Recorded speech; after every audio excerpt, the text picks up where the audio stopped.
This is something we take seriously. ዓለምን ለማዳረስ አንድ ወር ብቻ በቂው ነበር። ዓለምን የሚያሰጋት ወረርሽኝ ምን አይነት ነው?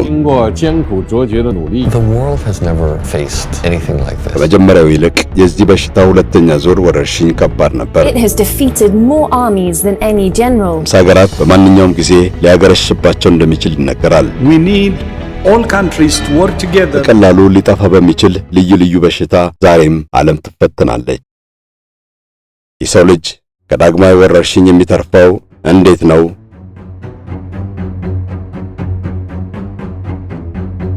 በአውሮፓውያኑ አቆጣጠር 2019 11ኛ ወር 17ኛ ቀን በቻይና ውሃን ከተማ የመጀመሪያው የኮሮና በሽታ ምልክት ታየ።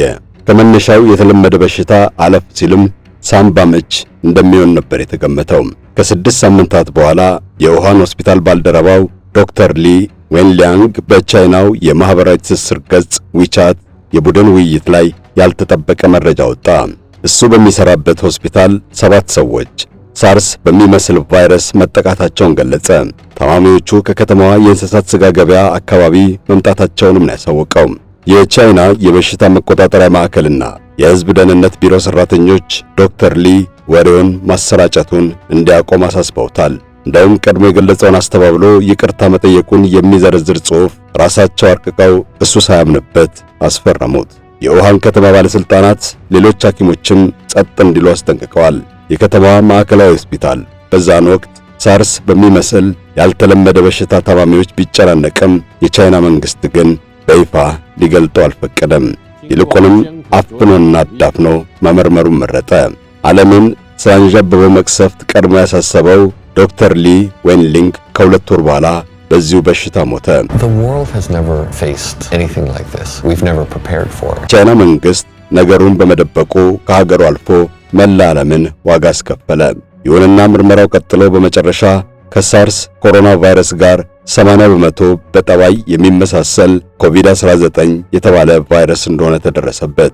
ኮቪድ-19 ወይም ኮሮና ከእንስሳት ወደ ሰው እንደሚተላለፍም ተነገረ። የቻይና ባለስልጣናት ከሰው ወደ ሰው አይተላለፍም ብለው ተከራክረዋል። ነገር ግን ከውሃን ተነስቶ ዓለምን ለማዳረስ አንድ ወር ብቻ በቂው ነበር። ቻይናውያኑ በሽታውን በሚስጥር መቆጣጠር አቅቷቸው እንኳ ከሰው ሰው አይተላለፍም በሚለው ድርቅና መቆየታቸው ሁሉንም ስላዘናጋ ጥፋቱን አገዘፈው። ቻይና መንግስት በሽታውን ለመካድ ብዙ ምክንያት ነበረው። የፈረንጆቹ ገናና አዲስ ዓመት በተከበረ በጥቂት ጊዜ ልዩነት ቻይናውያን የራሳቸውን ሊቀበሉ ሽር ጉድ ላይ ናቸው።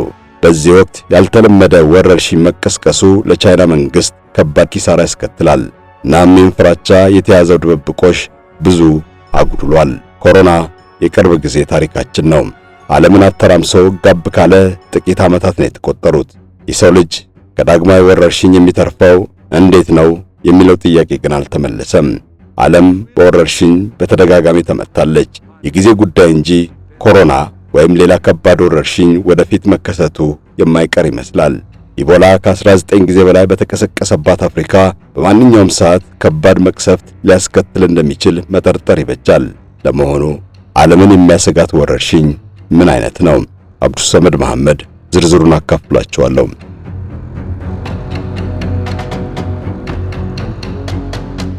በቻይኖች ዘንድ በአዲስ ዓመት ዋዜማ ክፉ ዜና ማርዳት አይወደድም። መጥፎ ዜና ዓመቱም መጥፎ እንዲሆንብህ ያደርጋል የሚል እምነት አላቸው። የጨረቃ ዓመት በሚከበርበት በዛ 2019 መገባደጃ ወቅት የውሃን ሹማምንትም ሆኑ የቻይና ጤና ጥበቃ ባለስልጣናት ኮሮና ከሰው ወደ ሰው እንደማይተላለፍ የካዱትም ለዚያ ይመስላል። 2020 በጠባ 7ኛው ቀን ላይ የዓለም ጤና ድርጅት በሰጠው መግለጫም ከሰው ሰው እንደማይሸጋገር አውጇል። በውሃን ለአዲሱ ዓመት መቀበያ 40 ሺህ ቤተሰቦች የታደሙበት ድግስ ተዘጋጅቶም ነበር። ብዙ ሰዎች ከከተማዋ ተነስተው አዲሱን ዓመት ለማክበር በመላዋ ቻይና ተበትነዋል። ወደ ሌሎች ሀገራትም ሄደዋል። ቻይናውያኑ በውሸት ዓለምን ለማሳሳት ይሞክሩ እንጂ በሽታው ተላላፊና ከሳርስ የተለየ መሆኑን ብዙዎች ደርሰውበታል። የቻይና ጤና ሚኒስቴር በአዲሱ ዓመት 20ኛው ቀን ነው የበሽታውን ተላላፊነት በአደባባይ ያመነው። ያኔ ቫይረሱ በውሃን ከተገኘ 2 ወራት አልፏል። ከነሱ 15 ቀን ቀድሞ የታይዋን ደሴት አስተዳዳሪዎች ከሰው ሰው እንደሚሸጋገር አስጠንቅቀዋል። በ3ኛው ቀን 11 ሚሊዮን ሕዝብ የምታኖረው ውሃን ተከረቸመች። በ10 ቀናት ውስጥ የቻይና መንግስት የዓለም ትልቁን ሆስፒታል ገነባ። ይህም በመላ ዓለም ድንጋጤ ፈጠረ። በሽታውን በምድሪቱ ተሰራጨ። በቀዳሚዎቹ 2 ወራት ውስጥ ታይላንድ፣ ጃፓን፣ አሜሪካ፣ ደቡብ ኮሪያ፣ ሲንጋፖር እና ጣሊያንን አዳረሰ። በእኛ አቆጣጠር መጋቢት 4 ኢትዮጵያ ገባ። ስለ ኮሮና በማስጠንቀቁ አፍን ዝጋ ተብሎ እንደ ባንዳና ወንጀለኛ የታየው ዶክተር ሊ በፈረንጆቹ 2020 ሁለተኛ ወር 7ኛ ቀን በዚሁ በሽታ ሲሞት ግን እንደ ብሔራዊ ጀግና ተቆጠረ። ቀድሞ ጥቆማውን የናቁት የቻይና ባለስልጣናት ተጸጽተዋል። አፍነው ማቆየቱ ስላልሆነላቸው 2 ወራት ዘግይተውም ቢሆን ኮሮናን ለመዋጋት ተነሱ። የኮሮና መመርመሪያና ማከሚያ ቁሳቁስ ለመስራትና ክትባት ለመቀመም ተራወጡ። ከራሳቸው አልፎም ሌሎች ሀገራትን የጠቀመ ከፍተኛ ጥረት አድርገዋል። አንዳንድ አያላን በተለይም ምዕራባውያን ሀገራት ግን ነገርየው እንደማይደርስባቸው አስበው አሸልበው ነበር። የአሜሪካ የበሽታ መቆጣጠሪያ ማዕከል ዋና ዳይሬክተር ዶክተር ሮበርት ሬድፊልድ በአዲሱ ዓመት ዋዜማ ከቤተሰባቸው ጋር ሲዝናኑ ነበር ቻይና ከሚገኘው የተቋማቸው ቅርንጫፍ ስልክ የተደወለላቸው። ከቀናት በኋላ የቻይና አቻቸው ዶክተር ጆርጅ ጋዎ ጋር ደውለው ጉዳዩን ለማጣራት ሞከሩ። እሳቸው ከሰው ሰው ስለማይተላለፍ እንዳይሰጉ እንደነገሯቸው ያስታውሳሉ። እየዋለ እያደር የቻይናውያን ስጋት ሲጀመር ዶክተር ሮበርት ሬድፊልድ ለአለቃቸው ለጤና ሚኒስትሩ አሌክስ አዛርና ለብሔራዊ ደህንነት ምክር ቤት አሳወቁ። ፕሬዚደንት ዶናልድ ትራምፕ በኋላ ዕለት በዕለት የተከታተሉትን መረጃ ለመጀመሪያ ጊዜ የሰሙት በፍሎሪዳ ማራላጎ ቅንጡ ቪላቸው አዲስ ዓመትን ሲያሳልፉ ነበር። ነገር ግን ከጃንዋሪ 10 በፊት ጉዳዩን ሰምተው ፈጥነው እርምጃ ለመውሰድ አልሞከሩም። በዚህ ሲወቀሱ በንዴት ጦፈው ሸንጎ የመተማመኛ ድምፅ ሊነፍጋቸው የሚያደርገውን ሴራ ለማክሸፍ ሲታገሉ መቆየታቸውን ይገልጻሉ። እንዳይተወጥረው ስለ ኮሮና አሳሳቢነት መገመት እንደማይችሉም ይሞግታሉ። እሳቸው የሾሟቸው ባለስልጣናት እንዳይጨነቁም እንደነገሯቸው ነው የሚጠቅሱት። ይሁንና በርካቶች ትራምፕ መረጃውን ያገኙበትን ጊዜና ለእርምጃ ያለመፍጠናቸው ጉዳይ ግልጽ አለመሆኑን ያነሳሉ። ትራምፕ ከቻይና ባለስልጣናት ጋር የንግድ ድርድር ሲያካሂዱ ነበር። ያኔ የቻይና ቫይረስ እያሉ ጉዳዩን ከማጣጣልና የሀገሪቱን መንግስት ከመውቀስ በዘለለ አሜሪካውያንን ከኮሮና መክሰፍት ለመታደግ አልፈጠኑም። ከፍሎሪዳ ማራላጎ ለጤና ሚኒስትራቸው ደውለው ለመነጋገር ቀጠሮ የያዙት ራሱ ከ2 ሳምንታት በኋላ ነው። ጃንዋሪ 15 ከጤና ሚኒስትራቸውም ጋር ሲነጋገሩም ረብ የለሽ ሐሳብ ማንሸራሸር ነው የቀለላቸው። ቻይና ውስጥ ሰው በሞቱ ከተሰማ ከ2 ሳምንታት በኋላ እንኳ የእሳቸው ርዕስ ከኤሌክትሮኒክ ሲጋራ የዘለለ አልሆነም።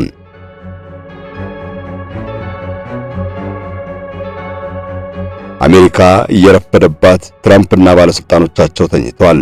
የጤና ሚኒስትሩ አሌክስ አዛር ለፕሬዝደንቱ በሽታውን እንቆጣጠራለን ብለው ቃል ገቡ። የአሜሪካ የበሽታ መቆጣጠሪያ ማዕከል ኃላፊው ዶክተር አንቶኒ ፋውቺ በአዲሱ ዓመት 26ኛ ቀን በይፋ ወጥተው ስጋት አለመኖሩንም ለፍፈዋል። ከሌሎቹ በተሻለ የበሽታውን አሳሳቢነት የተረዱት የዋይት ሃውስ ቤተ መንግስት የኢኮኖሚ አማካሪ ፒተር ናቫሮ ለትራምፕ ባቀረቡት ሪፖርት ሰው እየሞተ መሆኑን አስረዱ። በፍጥነት እርምጃ ካልተወሰደ እስከ 100 ሚሊዮን የሚደርሱ አሜሪካውያንን አዳርሶ 1 ወይም 2 ሚሊዮን ሕዝብ ሊፈጅ እንደሚችል አስጠንቅቀዋል። ለመከላከሉ ሥራ በአስቸኳይ የ3 ቢሊዮን ዶላር በጀት እንደሚያስፈልግም ነው ሐሳብ ያቀረቡት። በሽታው ወደ ወረርሽኝ ደረጃ ከፍ ካለ ሰው እንደሚያልቅና 3.8 ትሪሊዮን ዶላር የሚደርስ ኪሳራ እንደሚከተል ታይቷቸዋል። ለዚያም ነበር ከቻይና የሚደረግ የአውሮፕላን በረራ እንዲከለከል የጠየቁት። በማግስቱ የጤና ኃላፊው አሌክስ አዛርና ፕሬዝደንቱ ሲነጋገሩ በችግሩ አሳሳቢነት ላይ ስለተስማሙበት ወዲያው የቻይና በረራ በከፊል ታገደ። ይሁን እንጂ እርምጃው ዘግይቷል። በ2020 የመጀመሪያ ወር ከቻይና ውሃን ከተማ በቀጥታ ወደ በርካታ የአሜሪካ ከተሞች በየዕለቱ አውሮፕላኖች በረዋል። እስከ ክልከላው ዕለት ድረስ 380,000 ሰዎች አሜሪካ ገብተዋል። አሜሪካውያን ሲገቡና ሲወጡ ክትትል አልተደረገባቸውም። ከአውሮፓም ከዛ ወዲህ ለ6 ሳምንታት በረራ ቀጥሏል። ሰዎች ከቻይና በአውሮፓ ወደ አሜሪካ እንደ ልብ ተሻግረዋል። አሜሪካውያን በየአውሮፕላን ማረፊያው የመንገደኞችን ትኩሳት ብቻ ለክተው በማሳለፍ ኮሮናን እንደሚዋጉት ነበር የገመቱት። ትራምፕ የቻይና ቫይረስ ብለው አናንቀውና አገራቸው በሌላት አቅም ያለቅጥ እየተመኩ ሲኮፈሱ ጉድ ሰራቸው። ኮሮና በ2-3 ቀናት ውስጥ በ10,000 እየተባዛ በመላ አሜሪካ ተሰራጨ። በኒውዮርክ ፕሬስቢቴሪያን ሆስፒታል በፌብሩዋሪ አጋማሽ የኮሮና ታማሚ ተገኘ ተብሎ ከዛ በቀጠሉት ሳምንታት በከተማዋ ቀባሪ ያጡ ሙታን በጅምላ አፈር ለብሰዋል። ኃያሉ አሜሪካ፣ ባለ ኒውክሌሩ አሜሪካ፣ ባለ ሃይድሮጅን ቦምቡ አሜሪካ የዓለም ቀዳሚ የኢኮኖሚ ባለቤቷ አሜሪካ አንድ ዜጋዋ ሲታገት ወይም ሲገደል ሰማይ ምድር ካላደበላለኩኝ እንዳላለች፣ ኢራቅ ጩቤ መዘዘችብኝ፣ ሶሪያ ገላመጠችኝ፣ ሩሲያ ጓደኞቼን ነካችብኝ፣ ሰሜን ኮሪያ ሚሳኤል ሞከረች፣ ኢራን ናቀችኝ፣ ሊቢያ ኮረፈችኝ፣ ዚምባብዌ የበቆሎ እርዳታ ልቀበላለች ብላ ባሻት ጊዜ በፈለገቻት ሀገር ላይ ጦር ማዝመት፣ ሚሳኤል ማስወንጨፍና ማዕቀብ መጣል የምትመርጠዋ ጉልቤዋ አሜሪካ በኮሮና ተብረከረከች። ለሌሎች ምግብ፣ ሕክምናም ሆነ ገንዘብ በመርዳት በዓለም የሚያክላት አለመኖሩን እንዳልፎከረችበት በኮሮና ተሸነፈች። ለዜጎቿ ጭምብል ማዳረስ ተሳናት። የሞቱትን ለመቅበርም አቅም አጣች። ኮሮና የአሜሪካን ፖለቲካ ጭምር ነው ያናጋው። የቻይና ቫይረስ ብለው ባናናቁት ወረርሽኝና በጥቁሩ ጆርጅ ፍሎይድ ግድያ የተነሳ የተቀጣጠለው ተቃውሞ የሕዝብ ድምፅ የተነፈጉት ፕሬዝዳንት ዶናልድ ትራምፕ ከዋይት ሃውስ ተባረሩ። ካለፈ በኋላ ሲጠየቁ ቻይናውያን ሆን ብለው ቫይረሱን እንዳላሰራጩት ተጨባጭ ማስረጃ እንዳላቸው ተናገሩ። የበርካታ የስለላ ድርጅቶችን መረጃ የሚያገኙት ኃያሉ ሰው የቻይና መንግስት አቅም ስላነሰው በሽታው ከቁጥጥሩ መውጣቱን መሰከሩ። ነገር ግን ቻይናውያን ጥልቅ ምርምር የሚያደርጉበትን ኮሮና ቫይረስ ለማበልጸግ ሙከራ እንደሚያካሄዱ ማወቃቸውን ጠቅሰዋል። ይህን ምርምር የአሜሪካ የሳይንስ ተቋማት በተዘዋዋሪ እንደደገፉት ያስረዳሉ ትራምፕ። ቻይኖቹ በሽታው እንደተከሰተ በሚስጥር ከማፈን ይልቅ ቀድሞ ቢያሳውቁ የደረሰውን ቀውስ ለመቀነስ አስተዳደራቸው ያግዝ እንደነበርም በቁጭት ገልጸዋል።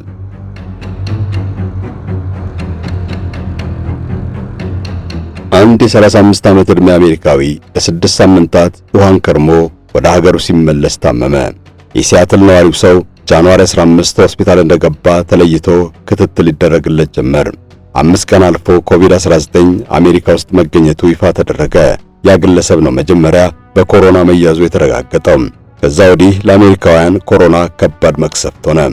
የትራምፕ ዲስኩር እንዲሁም የሀገሪቱ ሀብትና መሳሪያ አንዳችን መፍትሄ አላመጣም። ከሳምንት በኋላ የኮሮና ጅምላ ምርመራ ተጀመረ። ከጀርመን ወይም ከሌላ ሀገር በሚገባ መመርመሪያ እንደማይገለገሉ አሜሪካውያን ፎክረዋል። ይሁን እንጂ የበሽታ መከላከያው ማዕከል ያዘጋጀው መመርመሪያ በአግባቡ መስራት ስላልቻለ አሜሪካ መሳቂያ ነው የሆነችው። ሌላው ቀርቶ ለታማሚ የሚሰጥ ኦክሲጅን አጠረ፣ ጭንብል ጠፋ።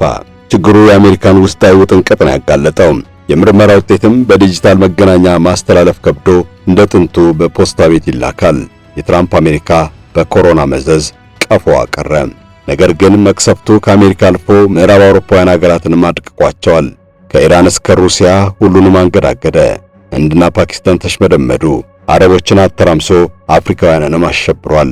ኮሮና ክርኑ ሁሉንም የሚያሳምም ኃያል ነቀርሳ ነው። የሰው ልጅ ተዘናግቶ በቂ ዝግጅት ባለማድረጉ በወረርሽኙ ቢያንስ ለ3 ዓመት አሳር አይቷል። መዝናናት፣ መንቀሳቀስ፣ ሰርቶ መግባትና ተቀራርቦ መኖር ከልክሎና በ3 ዙር እያገረሸ የዓለምን ሕዝብ አስጨንቋል። ይህ ሁሉ የቅርብ ጊዜ ትዝታ ነው። ይሁንና የሰው ልጅ ከኮሮና ስቃይ ተምሮ ለመጪው ችግር አልተዘጋጀም። ከ1900 እስከ 1923 ኮሌራ ዓለምን አውኳል።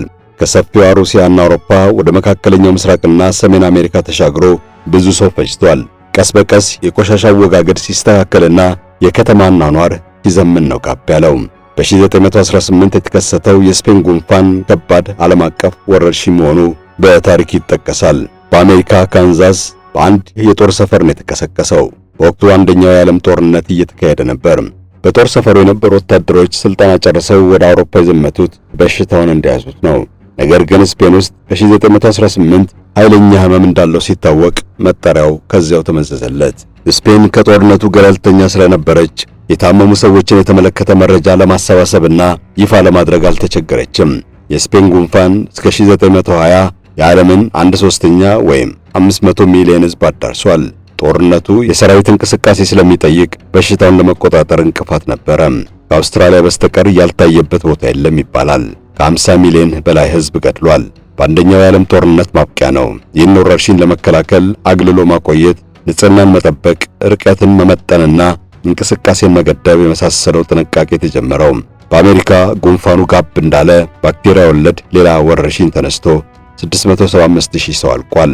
የአገሪቱ ዜጎች የዕድሜ ጣሪያ በ12 ዓመታት እንዲቀንስም አድርጓል።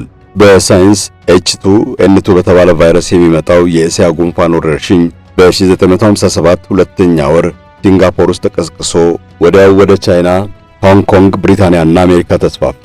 በገዳይነቱ የስፔንን ጉንፋን ባይተካከልም 1 ሚሊዮን ሰው አጥፍቷል። በተለይ ሕፃናት፣ ነፍሰ ጡር ሴቶችና አረጋውያንን የበላው። ከመጀመሪያው ይልቅ የዚህ በሽታ ሁለተኛ ዙር ወረርሽኝ ከባድ ነበር። ክትባት ተቀምሞለት በሚገባ ስላልተሰራጨ ለ1 ዓመት ቆይቷል። ጋብ ሲል ደግሞ ተረሳ። የዓለም ጤና ጥበቃ ድርጅት ከዛሬም በመላ ዓለም እንደሚያገረሽ የሚጠቅሰው ኮሌራ በ1961 በኢንዶኔዥያ በወረርሽኝ መልክ ተከሰተ። መካከለኛው ምስራቅን ጨምሮ የእስያን ሀገራት አዳረሰ። በ1990 ለምዕተ ዓመት በተረሳባት ደቡብ አሜሪካ ተቀስቅሷል። በ2008-9 በዚምባብዌ ከ4000 በላይ ሰው ገድሏል። በሃይቲና በየመን ከግማሽ ሚሊዮን የሚበልጥ ሕዝብ ነው የፈጀው። በየዓመቱ ለ3 ሚሊዮን ሰዎች መታመም ምክንያት ነው። 50 ሀገራት በማንኛውም ጊዜ ሊያገረሽባቸው እንደሚችል ይነገራል። በ1990ዎቹ ክትባት ቢቀመምለትም ባክቴሪያው መግደሉን አላቆመም።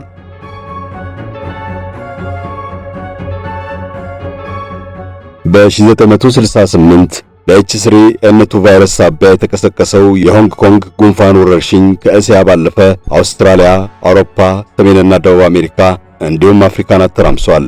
ወደ ቪየትናም የዘመቱ ወታደሮች ናቸው በሽታውን አሜሪካ ያስገቡት። ወረርሽኙ ከጨረሰው 1 ሚሊዮን ሕዝብ እኩሌታው የሆንግ ኮንግ ነዋሪ ነው። ዕድሜያቸው 65 ዓመት ያለፈ አረጋውያን ይበልጥ ተጠቅተዋል። የሆንግ ኮንግ ጉንፋን ገዳይነቱ ዛሬ እምብዛም ነው ቢባልም ጊዜ ጠብቆ ያገረሻል። የኤችአይቪ ኤድስ ወረርሽኝ ከ1981 ጀምሮ እስካሁንም አለ። የአሜሪካ የበሽታ መቆጣጠሪያ ማዕከል ያልተለመደ የሳምባ ምች ህመም እንደሆነ ገምቶ ነበር።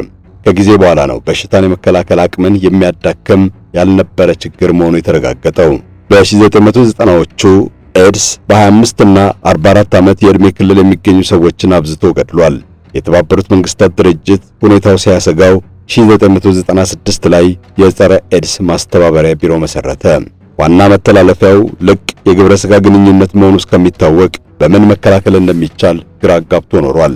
በሽታው የያዛቸውን ሰዎች የማግለሉን ማህበራዊ ቀውስ ለማስቀረት ብዙ ዓመታት የፈጀ የማስተማር ዘመቻ ጠይቋል። ኤድስ በ1990ዎቹ ማጠናቀቂያና በ2000 መጀመሪያ ዓመታት አስፈሪ ነበር። ዛሬም ቢሆን ወረርሽኝነቱ አልተሻረም። 40 ሚሊዮን ሰዎች ቫይረሱ አለባቸው።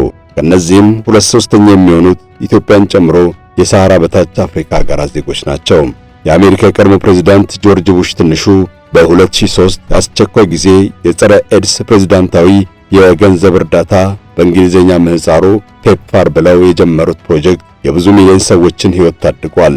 ኮንዶምና የዕድሜ ማራዘሚያ መድኃኒት የማሰራጨቱ ሥራ በመላው ዓለም ሰፊ ንቅናቄ ነበር የፈጠረው። ዓለም አቀፉ ማህበረሰብ ለኤድስ ፈዋሽ መድኃኒትም ሆነ ክትባት እስካሁን መቀመም አልቻለም። ይሁን እንጂ አስፈሪነቱ እንዲቀንስ የዕድሜ ማራዘሚያው መድኃኒት አስተዋጽኦ ከፍተኛ ነው። እስከ 2018 በበሽታው የሚሞተውን ሕዝብ ቁጥር በ45 በመቶ መቀነስ መቻሉ ትልቅ ስኬት መሆኑ ይነገራል። ከባድ የመተንፈሻ አካላት ህመም የሚያስከትለው ሳርስ 2002 ሲታይ ነው የኮሮና ቫይረስ ምንነት የታወቀው። ትንፋሽ በማሳጠር በሳልና በትኩሳት አጣድፎ እስከ ሞት የሚያደርሰው ሳርስ ከደቡባዊ ቻይና ተነስቶ በአራት አህጉራት 20 ሀገራትን አዳርሷል። በ2003 የዓለም ጤና ድርጅት የወረርሽኝ መከላከያ ግብረ ኃይል መሰረተ። የቻይና መንግስት በሽታውን በሚስጥር ደብቆ መረጃ ሳያጋራ መቆየቱ አስወቅሶታል።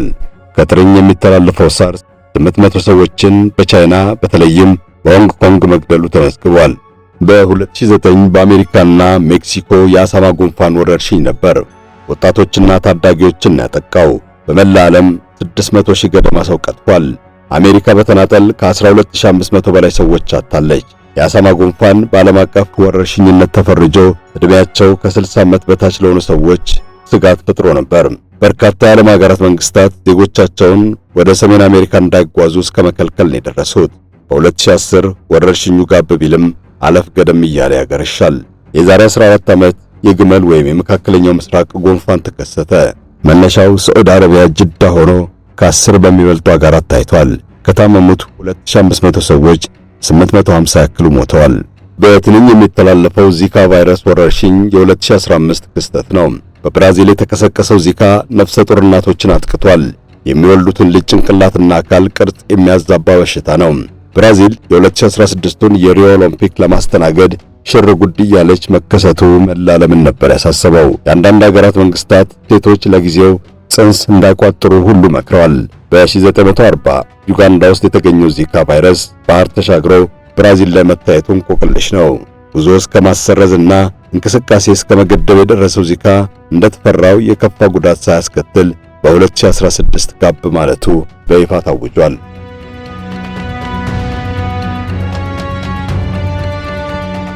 ሌላው አስፈሪ ወረርሽኝ ከ2018 እስከ 2020 በኮንጎ ኪንሻሳ የተከሰተው ኢቦላ ነው። ዩጋንዳ ድንበር አቅራቢያ 3400 ሰዎችን አዳርሶ ከ2000 በላይ ገድሏል። ከባዱ መቅሰፍት ኮሮና ከለከፈ ሕይወት የመቅጠፍ ኃይሉ 3 በመቶ ነው። ጊዜ ቢወስድም የዓለም ሕዝብ ሊከላከለውና ሊያጠፋው ተረባርቧል። ታይቶ በማይታወቅ ፍጥነት የተቀመመው ክትባት ቢያንስ አንድ ጊዜም ቢሆን 70 በመቶ ለሚጠጋው የምድር ነዋሪ ተሰጥቷል። ከዚያም ወዲህ የጦጣ ጉንፋንና ሃንታ ቫይረስ ተነስቷል። አሁን ደግሞ ኢቦላ ነው ዓለምን እያሳሰበ የሚገኘው። It has defeated more armies than any general. በ1928 የስኮትላንዱ ተመራማሪ አሌክዛንደር ፍሌሚንግ ፔኒሲሊንን በመቀመም ባክቴሪያን ለመከላከል አዋለ። ይህ ግኝት በሕክምና ታሪክ ስር ነቀል ለውጥ አምጥቷል። በሁለተኛው የዓለም ጦርነት ወቅት ፔኒሲሊን ዋነኛ መድኃኒት ነበር። በ1948 የተባበሩት መንግስታት አካል ሆኖ የተመሰረተው የዓለም ጤና ድርጅት የ60 ሀገራት ድጋፍ በማግኘቱ ተደላደለ። የዓለም አቀፍ ንጽህና ማህበርና የመላ አሜሪካ የህብረተሰብ ንጽህና ጥበቃ ጽሕፈት ቤት የመሳሰሉ ተቋማትን መርህና ዓላማን ያነገበው የዓለም ጤና ድርጅት አባል ሀገራት በወረርሽኝ መልክ በሽታው ሲያጋጥማቸው መረጃ እንዲያጋሩት ያስገድዳል። ዓለም አቀፉ ማህበረሰብ ብዙ አይነት በሽታን ከምድረ ገጽ ለማጥፋት በትብብር ሰርቷል። ፈንጣጣና የልጅነት ልምሻን መጥቀስ ይቻላል። ፈንጣጣን ለማጥፋት ከ1977 እስከ 1980 ከፍተኛ የክትባት ዘመቻ ተካሂዷል። ለመጨረሻ ጊዜ ፈንጣጣ በሶማሊያ በ1977 ነው የታየው። የዓለም ጤና ድርጅት ለ3 ዓመት በክትባት ተዋግቶታል። ያኔዋ ሶቪየት ኅብረትና አሜሪካ የቀዝቃዛው የዓለም ጦርነትና የመልካ ፖለቲካ ግብግባቸውን ገጥተው ፈንጣጣን ለማስወገድ ተባብረዋል። ፈንጣጣ ከያዛቸው 3 ሰዎች አንዱ ስለሚሞት ነበር ዘመቻው የተጧጧፈው። በልጅነት ልምሻ ላይም በ1950ዎቹና 60ዎቹ ሁሉም ተረባርበዋል። ነገር ግን የሰው ባህሪ ሁልጊዜም የትብብር አይደለም። ባለመተባበር፣ በመጠላለፍ፣ በተንኮልና በመቀኝነት የተነሳ በቀላሉ ሊጠፋ በሚችል ልዩ ልዩ በሽታ ዛሬም ዓለም ትፈተናለች። ወባ፣ ጉንፋን፣ ሳምባ፣ አሜባና ኮሌራን ለማስቀረት ትብብር አይታይም። ነቀርሳን የመሳሰለ ተላላፊ ያልሆነ በሽታ የዚህ ወቅት ፈተና ነው። የሚያሳዝነው ደግሞ ከዚህ ቀደም በዘመቻ የጠፋ ወይም ሊጠፋ የተቃረበ በሽታ ዛሬ ማገርሸቱ ነው። በ2015 በዓለም የወባ ወረርሽኝ በ1/3 መቀነሱን የዓለም ጤና ድርጅት ይፋ አድርጎ ነበር። በጊዜው የቢልና ሜሊንዳ ጌትስ ፋውንዴሽን ወባን በ2040 ማጥፋት እንደሚቻልም እቅድ አስቀምጦ ነበር። ህንድን ጨምሮ ከሳህራ በታች ባሉ 11 ሀገራት ወባን የማጥፋት ዘመቻውን ከዓለም ጤና ድርጅት ጋር ሆኖ አስተባብሯል። ይሁን እንጂ በእነዚህ ሀገራት ዛሬም በመቶ ሺህ የሚቆጠሩ ሰዎችን ወባ መግደሉን የቀጠለ ሲሆን ከመካከላቸውም 2/3 የሚሆኑት ሕፃናት ናቸው። በእነዚህ ዓመታት ከወባ በተጨማሪ የደንጊ ትኩሳት የሚባለው ወረርሽኝም ጨምሮ ነው የተከሰተው። ደንጊ በየዓመቱ እስከ 400 ሚሊዮን ሰዎችን እያዳረሰ አሁንም መከሰቱን ቀጥሏል። ዓለማችን እንኳን ወባን ደንጊንም መከላከል ሳትችል ቀጥላለች።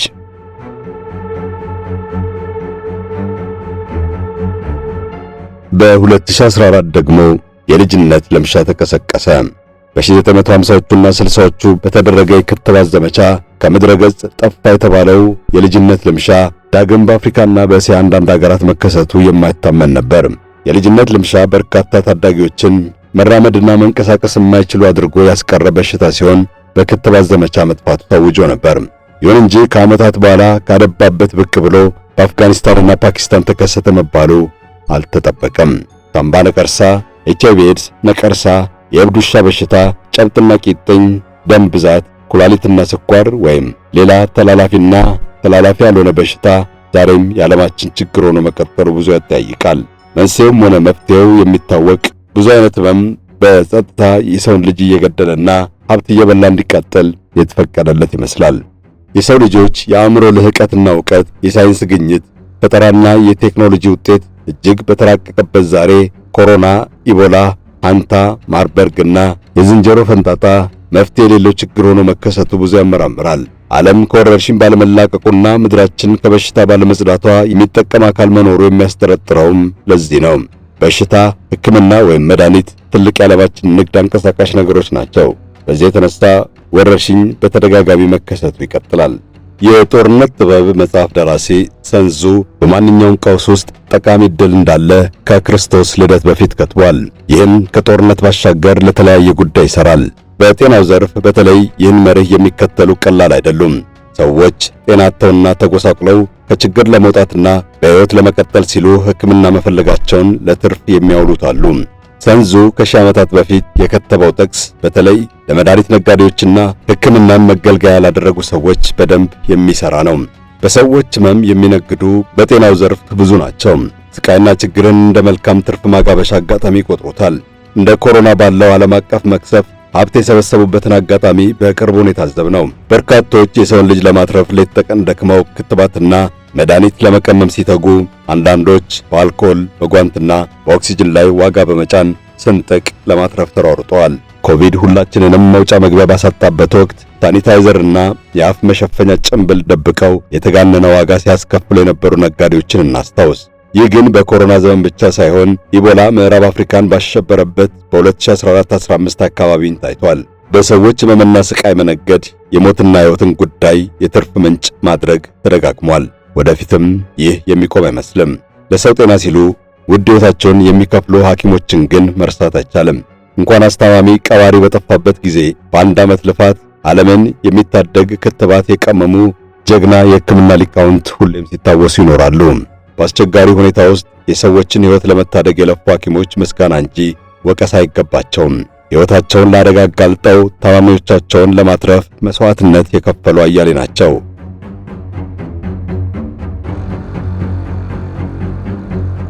በኮሮና ዘመን የሐኪምን ሚና ሁሉም አስተውሎታል። የሰዎችን በሰላም ወጥቶ መግባት ከሚጠብቀው ወታደር እኩል ሐኪሞች ለሰዎች እጅግ አስፈላጊ መሆናቸውን ኮሮና በቅጡ ገልጦታል። ይሁን እንጂ በዛ አስፈሪ ወቅት ገንዘብ ወዳድ ሐኪሞች እንደነበሩም ይወሳል። የሕክምና ትምህርት ፈጽመው ወደ ሥራ ዓለም ሊገቡ ሲሉ የሚገቡትን የሂፖክራተስ ቃለ መሐላ የረሱ ከሙያዊ ስነ ምግባር ይልቅ ለኪሳቸውና ለባንክ ሂሳባቸው የተገዙ ባለሙያዎችን ታዝበናል። ለደሃ ሀገራት ክትባት ይዳረስ ሲባል እምቢ አሻፈረን ያሉ ስግብግብ ሀገራትና የመድኃኒት ኩባንያዎችስ መች ይረሳሉ? የዓለም ጤና ድርጅትን መዋጮ አንከፍልም ብለው ያፈነገጡ፣ ለኮሮና ክትባት ለመድኃኒት ቅመማና ለቁሳቁስ ማምረቻ መዋዕለ ንዋይ አናፈስም ያሉም ነበሩ። በሕመም ንግድ የከበሩ መድኃኒት በመሸቀጥ የናጠጡ ግዙፍ ኩባንያዎችና የምርምር ተቋማትን ኃጢአት በቅርበት እንድንፈትሽ ይጋብዛል። አበቃን። ፈጣሪ ሀገራችንንና ዓለማችንን ከበሽታ ይጠብቅልን፣ ሰላም ያቆይልን። አሜን።